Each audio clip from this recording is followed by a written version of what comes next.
It was a roller coaster of a win for the Falcons in overtime over the Panthers today. We're going to recap it all here on Locked On Falcons.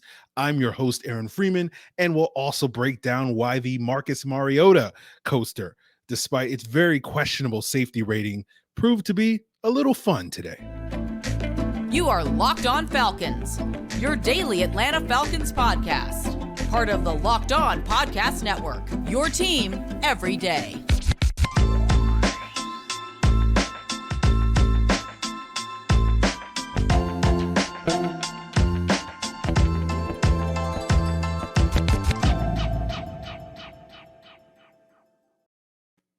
So, guys, you know me. I'm Aaron Freeman, a.k.a. Sirius Black, a.k.a.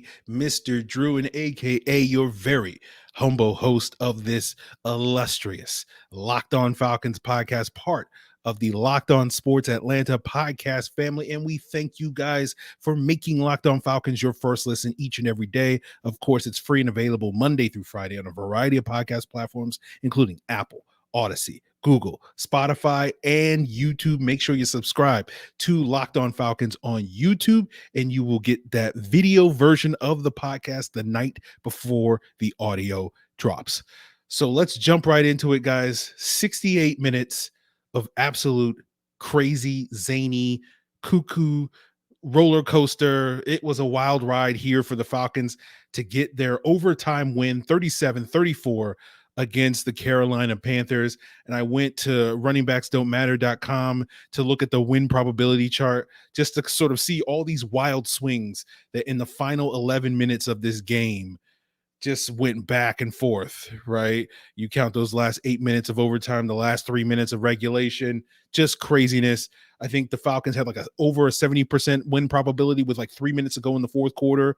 And then the Panthers take a lead 28-24 on a Dante Foreman run. Terrace Marshall had a big gain on a 39-yard crosser to beat Isaiah Oliver in order to help set that up. But the Falcons come roaring back, right? Mariota uses his legs, buys some time, hits London for a 17-yarder, then hits Damiere Byrd over the middle on a 47-yard touchdown. Byrd basically catches a simple intermediate throw, but makes a couple of guys miss, carves up, looking like the slowest version of Michael Vick I've ever seen, basically splitting defenders, all this stuff to get into the touchdown. And the Falcons are up 31-28.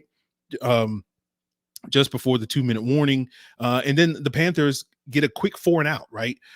Trying to move the ball down the field. They go for it on fourth down. Rashaan Evans gets a big sack to set him up for a 4th and long. And the Falcons are getting the turnovers on downs. And you think with that favorable field position, they run off a minute of clock. They get a Younghoe Koo field goal, take a 34-28 lead. This game's over. The win probability chart's like 99% with like 36 seconds to go. And, you're sitting here going, okay, I've seen the Falcons blow 36 seconds to go 75 yards for a touchdown. Like, I feel good. This is a new era of Falcons football, right? This is Arthur Smith. This is not the Dan Quinn Falcons. It's not the Mike Smith Falcons. We're not going to blow this one. So guess what happens, guys? They blow it, right? Carolina goes 13 yards on 2 plays. It's 12 seconds left. It's like, don't let him get behind your defense. And guess what the Falcons do? DJ Moore gets behind the defense, beats D. Marlowe, beats Rashaan Evans, 62-yard touchdown. And you're sitting here going like, I can't believe they did it again. They falconed again. I can't believe it. But they catch a little bit of a break because DJ Moore, celebrating as you would think he would do, the no fun league rears its ugly head. He takes off his helmet to celebrate what was the most spectacular play on Sunday. At that point, as you would want to do, he gets flagged for it. It pushes back the extra point. And Eddie Pinheiro misses the kick. And from my perspective, look, they shouldn't penalize celebration penalties in the NFL, but they do. And that's what happens. I'll take it when we can get it. So we're going in overtime at this point. I hate overtime because I'm sitting here going like, if the Panthers win the toss, they're just going to go right down the field and score a touchdown, as everybody does when they play the Falcons in overtime, right? And even if the Falcons win the toss, they're going to go down the field, kick a field goal, and then the Panthers are going to go right down the field and score a touchdown and win the game. I hate overtime, guys. It is terrible on my nerves. The Falcons do win the toss. right? Mariota hits Drake London on third down to convert, right? 2 plays later, he dives up a deep shot to Damiere Byrd. It's picked off by CJ Henderson. He runs it back like 50 yards, sets up the Panthers on the Falcons 20, and the game seemingly is over. It's an easy field goal. They just have to run the ball, center it, and kick a chip shot. And we're sitting here going like, I'm sitting here going like, oh, here we go. I got to go through another week of arguing about Marcus Mariota because like it seemed like he won the game in the fourth quarter and then defense blew it. And then when he gets another chance to go back and solidify it, he throws the interception. So I'm not looking forward to that discourse all week long. And then, of course, Eddie Pinheiro, 33-yard field goal, he misses the kick, right? At this point in time, the Panthers win probability is like 95% or something like that, right? He misses it wide left. And so we're sitting here going like, okay, I guess we're going to get a tie for first place in the NFC South. It's 3rd and 1. Mariota keeps it. The Falcons having the ball back. He gains 30 yards on that play, gets the ball down to the Panthers 24. The Falcons win probability is now like in the 80-85% range. And you're feeling good. Koo, he's got the mojo. Matt Bryant's in the building there to help celebrate Todd McClure getting inducted into the Ring of Honor. Andre Rison's in the building somewhere. I'm sure there are plenty of other people in the building for this, pivotal event in Falcons history to celebrate the Mud Duck. And of course, Younghoe Koo has to represent in this situation. Clutch kicker. Younghoe Koo, they show him, they didn't show this, but he's up there looking up in the box, seeing Matt Bryant, their eyes connect, and it's like, I got this. Younghoe Koo, 41-yarder, walk off, game winner. The only way to describe this is a roller coaster. It's a CPR game. You keep going into cardiac arrest and they bring you back. You're like, oh man, what happened? And then you just immediately keel over and die, and they got to keep bringing you back. It's just like, you died on that table about 5 times there at the end of this game for both teams. And both teams basically refused to win this one. And so it's basically an up and down performance for the Falcons across all 3 phases: offense, defense, special teams. Special teams struggled early. They had some penalties. They gave them some big returns that helped the Panthers out early. But then, of course, Koo comes through in the clutch with the Panthers' own special teams failing them in the end. The defense was very bad at the end of the game, but they did come through early in the game with a pick 6 from Lorenzo Carter that gave them that much needed score to sort of boost that offense early in the game when the offense was struggling, which they did get off to a very rough start. But then fourth quarter, overtime, if you can excuse the interception, it seemed like the offense in the passing game especially started to take some baby steps towards competency this week. And that's been the thing that we've been discussing with this passing game. Can it evolve? Can it develop? Can it grow? And we saw some baby steps, and we'll get into some of those baby steps as we continue, and we'll talk more about the Mariota coaster and the good, the highs, the lows, and the good that Mariota showed on today's episode. But before we get there, guys, got to plug the Locked On Sports Atlanta podcast family: Locked On Falcons, Locked On Bulldogs, Locked On Hawks, Locked On Braves, all part of the same family, as well as the Locked On Sports Atlanta podcast feed, where you can find 3 shows breaking down local sports as well as national sports. That's Hitting Hard with John Chuckery, A to Z with Mark Zeno, and of course ATL Day Ones with Jarvis Davis and Tanisha Batiste. And of course, Jarvis joins me every weekend to break down the Falcons postcast on Locked On Falcons postcast, only exclusively on the Locked On Sports Atlanta YouTube channel. So make sure you subscribe to Locked On Sports Atlanta on your preferred podcast feed as well as on YouTube, so you know when we go live for that Locked On Falcons postcast. And now, guys, a word from our sponsor, BetterHelp. I am actually part of BetterHelp because I reached out to them in August to set up therapy for myself. And BetterHelp does a great job assessing your needs. They're going to match you with a licensed therapist in less than 48 hours. And for me, I know one of the sticking points for me was I wanted someone who was a person of color that I could talk to, so I wouldn't have to get over that barrier of entry. And BetterHelp provided me with a great list of options. BetterHelp is not a crisis line. It's not self-help. It's professional therapy done online, available to people worldwide. You can log on anytime, send a message to your therapist. You can do weekly video, phone sessions, however you want it. A big reason I signed up with BetterHelp was because it's much more affordable than traditional offline therapy. and you also have financial aid available. Basically, I'm now using BetterHelp as an investment in myself. And if you're looking to make a similar investment, head to the website, take advantage of this special offer by getting 10% off your first month at betterhelp.com/lockedon. That's 10% off your first month of online therapy at betterhelp.com/lockedon.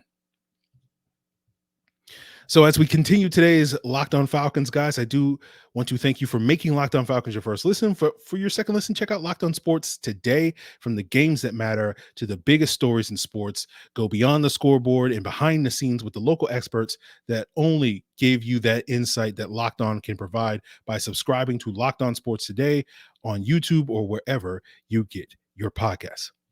So let's talk a little bit more about Marcus Mariota. And earlier this week, I expressed my patience is starting to grow thin with Marcus Mariota. I know, I feel like I've been more patient than certainly your average Falcon fan. And I got a lot of great comments. I really appreciate you guys. Leave a comment on today's episode on that video. Love the people that always comment on the video before actually watching the video, just reacting to the thumbnail. But basically in that episode on Wednesday's all 22 review, I basically expressed I'm willing to give Mariota a few more weeks to get it together, to show progress, to show that this offense and this passing game is evolving beyond this sort of extreme one-dimensionality with the run game and basically the pass game being a throwaway at this point in time. And I do think we saw some progress, baby steps being made today. And that to me manifested itself in checkdowns, right? We actually got checkdowns in this offense. It's incredible. Like, I don't know what the numbers are, but I'll probably look it up after the game, and we'll revisit it later in the week. But I got to believe that this team probably is historically bad, I guess you could say, at throwing the ball to the running back, right? The fewest number of throws thrown to the running back. Like Cordero Patterson had 4 catches in the 4 games he played this year, right? But you saw checkdowns to Kyle Pitts that 33-yarder in the fourth quarter was basically a check down. Tyler Algier had a couple of catches on checkdowns. He did have a 25-yard touchdown play on a screen pass. Avery Williams had a couple of catches in this game as well. So it's like, the offense before under Mariota is like he's either throwing it, and whatever happens when he throws it, or he's tucking it and running it, or he's getting a sack. Like, no checkdowns exist in this offense. And it's like, okay, now all of a sudden we can actually check the ball down. So even when the play is not there, like, we can throw the ball to the running back and whatnot. And some of that is owed to the play calling, because Arthur Smith loves those 2-man route concepts, and the check down only releases late into the route. But if we can have that outlet pretty consistently in this offense, more consistently than we have to date, now we saw today that Mariota, at least today, was able to take advantage of that. And so it's incredible to me that we're talking about checkdowns. So when you have an 8-year veteran quarterback, and that's a major sign of progress, like, oh, he's actually checking the ball down. Oh, it's incredible. But, the problem for today was not the checkdowns. It was the deep balls, the 2 interceptions off of go balls to Damiere Byrd, one to start the game, one to start overtime. And those are kind of the valleys. When we're talking about the Mariota coaster, those are the valley, but the peaks are when he's able to use his legs. This is something I have consistently talked about on this podcast since the beginning of the season, that the strength of Marcus Mariota is not just running for yards like he did on that 30-yard run in overtime, but it's also buying time, extending plays with his legs and finding open receivers down the field. He did that a number of times in this game, and that's really where Marcus Mariota plays his best football. Those are the peaks when we come to the roller coaster and whatnot. And so you need those types of plays, whether it's Mariota extending, creating off structure, or running it himself, because this offense isn't really well designed for generating explosive plays, although they got more than their fair share today. And a lot of those came on plays after the catch for receivers, a 33-yarder to Pitts, a lot of yards after the catch, the 47-yard touchdown to Byrd, a lot of yards after catch, the 25-yard screen pass to Algier, that was a score. Basically he ran untouched after the catch. And so, getting those points off of those explosive plays is a big part of their success, right? Because, this offense does get a decent amount of big plays on like digs and crossers. And you see that shot play last week to Damiere Byrd, but like they just this offense isn't necessarily geared towards those explosive plays. And so those explosive plays were big. You had the 6 explosive plays, including the aforementioned 3 that I talked about. You had the 2 30-yard runs, one from Huntley, one from Mariota. You had a 26-yarder to Kyle Pitts in the second quarter, where Mariota was able to avoid pressure and then find Pitts down the field. And what's interesting is goes back to part of the reason why I talk so much about the importance of explosive plays is it leads to points, right? And every single one of the Falcons scores today came on a drive, with the exception of the pick 6 and the final field goal, came on drives that included those big explosive plays, getting those big chunk yardage. And for the defense, a turnover is essentially a big play for that. For special teams, a big punt return or a big kickoff return is essentially a big play for them.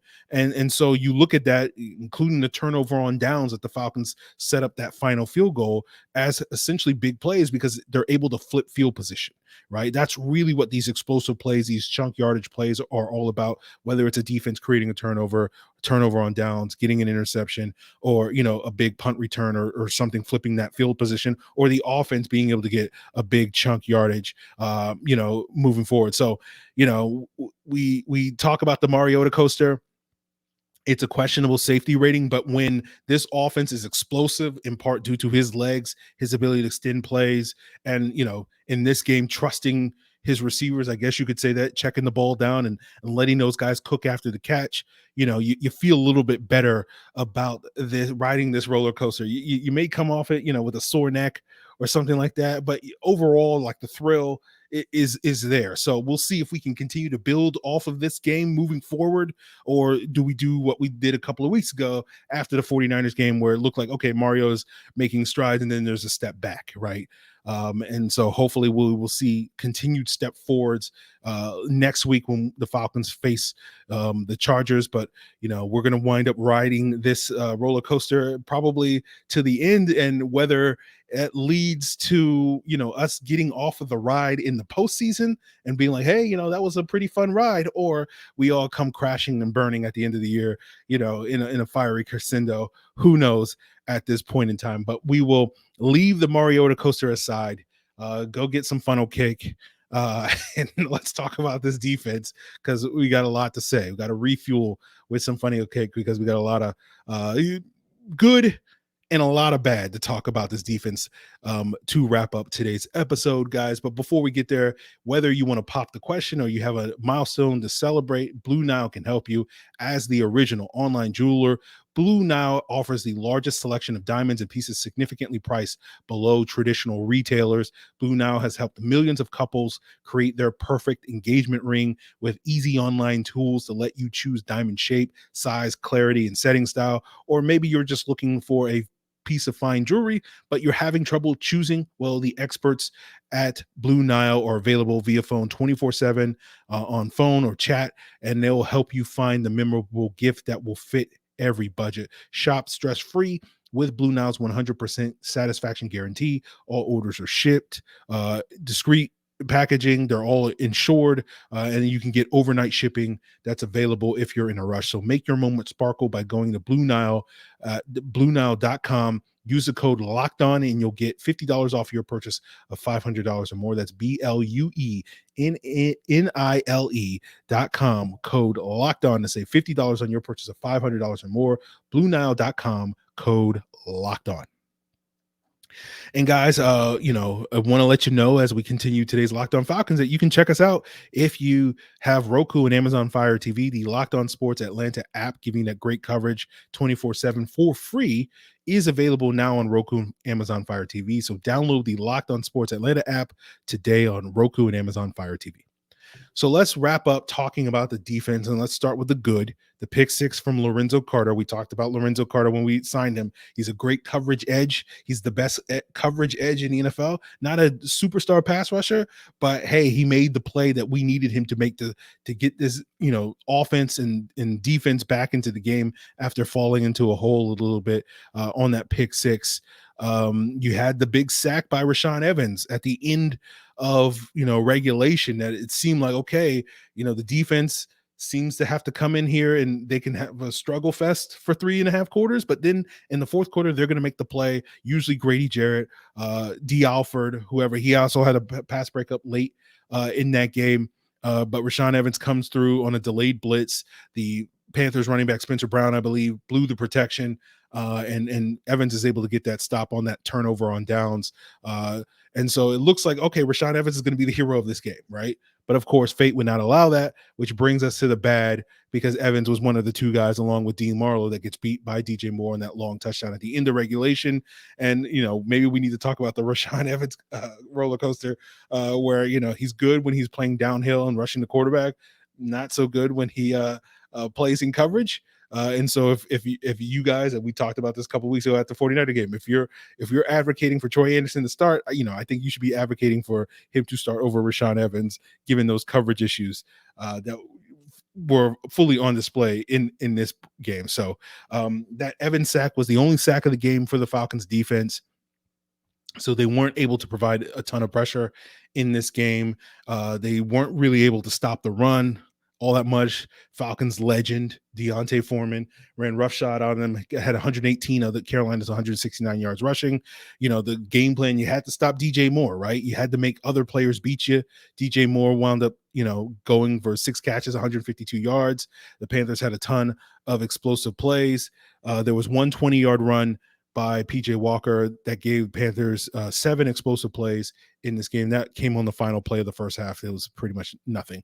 But when you look at the other 6, going back to the point we made about the Falcons' own scores coming on, plays that include explosive plays, all of their points except for their early field goal came on drives that included those explosive plays. And that early field goal came after they got a big 22-yard punt return, going back to the point I made earlier about, big plays for the special teams being those big returns that can flip field position. That started him, I think, at like the Falcons 37-yard line or something like that. And so, I know a lot of the conversation the last couple of weeks for some folks, in the ongoing civil war that I'm sure is raging in the comments as we speak right now, because they're always going on Twitter, on Facebook, on Reddit, wherever else, I'm sure in the Discord as well. But that discourse that is basically like, you see a lot of people blaming the Falcons defense as a way to deflect criticism away from the quarterback. And that's not new with Marcus Mariota. People did that for years with Matt Ryan as well. And, look, we know the Falcons defense isn't good, and I'm not trying to give them a pass for basically being mediocre to bad. But I don't have these high expectations for the Falcons defense. And I don't even have high expectations for the Falcons offense. I just expect competency, right? Like a team that can, if we're going to throw the ball 14 and 15 times a game, that we can be a competently run passing attack. There's no excuse for that. So, I think given the lack of pressure, given the injuries in the secondary, Hayward seemingly out for the season, although that hasn't been officially declared yet. Terrell is week to week with his hamstring injury. But, unless he comes back to practice this week, I think we're probably going to miss at least a couple more games with AJ Terrell, because I don't think he's going to come back on the short week when we get the rematch against Carolina in week 10. So if he doesn't practice this week, then he's probably going to be out for at least 2 more games. And then, of course, Jalen Hawkins was in the concussion protocol, and who knows how long that lasts. He could be back this week, or, as we've seen in the past, what was the Ito Smith concussion? He missed a whole season because of that. So you never know with that sort of stuff. And that led to Dean Marlowe stepping in and being, the GOAT and not the greatest of all time on that big play at the end of the game. So I won't sit here and say the defensive backs played well in this game. They had, as I said, they had one job, right? It was to stop DJ Moore and make somebody else beat him. And DJ Moore seemingly, until the celebration penalty, actually beat the Falcons today. But give Cornell Armstrong credit. He did break up a couple of passes. It was an up and down game for him, just like last week. Probably more ups, but probably an equal number of downs in this game than he had. Oliver did give up a play or two. I didn't notice much bad stuff from Darren Hall this week, so I think that's a promising sign. So we'll revisit that in the film. We'll revisit the Falcons offense and the pass protection and, checkdowns. Oh my God, it's like Arthur Smith now designing checkdowns in the offense. We'll visit all that stuff and more later this week on the film. But the sort of the final takeaway is the Falcons managed to survive this game. I'm not going to heap too much praise on them because, you can say, well, they didn't give up, right? They didn't show any quit, but it doesn't feel like, that was what led to them winning this game. It just felt like both teams kept over and over doing their best to lose this game. And fortunately for the Falcons, it feels like the Panthers just lost it one more time than they did. But, Koo did his business. So we got nothing to complain about with Younghoe Koo. But basically it boils down to what's the favorite line that I say always constantly on Locked On Falcons, right? And say it with me: beggars can't be choosers. So that's basically the final takeaway from this game. A thrilling, entertaining, heart-wrenching, devastating win for the Falcons. All of the above, right? All the emotions in this game. We'll have you covered all week long here on Locked On Falcons. We'll be doing our film breakdown. I believe Mike Rothstein of ESPN should be joining us for tomorrow to recap this wild one. And if you want to provide your feedback and ask questions for things you want me to check out on the film, or, have questions about anything else, of course, you can hit me up on Twitter or Facebook at Locked On Falcons. You can send an email to lockedonfalcons@mail.com. You can post a comment here on Locked On Falcons YouTube, and I'll find it as people are fighting in the comments about Marcus Mariota. And of course, you can leave a comment in the Discord, where the link in the description below, guys. But yeah, man, crazy one. The Falcons are going to Falcon, and then the Panthers are going to Panther, and then the Falcons are going to Falcon, and then the Panthers are going to Panther, and then the Falcons, they didn't quite Falcon it at the end. So that's basically the summary of the game, guys. Really appreciate it. Till then.